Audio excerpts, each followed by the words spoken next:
Guys phone কিনতে এসেছি আর এই যে এই ফোনটা দিদির পছন্দ হয়েছে খুব, নাথিং এর খুব সুন্দর ক্যামেরাটা, কোয়ালিটিটা পরে দেখাচ্ছি তোমাদের। গাইস এখন সিল কাটা হবে মানে খুব খুশি। দিদির খুশি হওয়ারই কথা, কেননা আমরা যে কোনো নতুন জিনিস যখন পারচেস করি আমাদেরও একটা আলাদাই অনুভূতি কাজ করে, মানে এই যে ফিলিংসটা বলে বোঝানোর মতো নয় নতুন কিছু যখন আমরা পারচেস করি।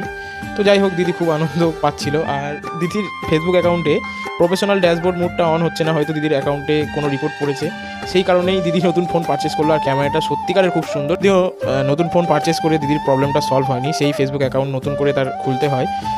যাই হোক, আর যে দাদারা আমাদের ফোন দেখাচ্ছিল দাদাদের ব্যবহারও খুব ভালো ছিল। দোকানের নাম্বার এবং ঠিকানা আমি ডিসক্রিপশনে দিয়ে দেবো, তোমরা চেক করে নিতে পারো চাইলে।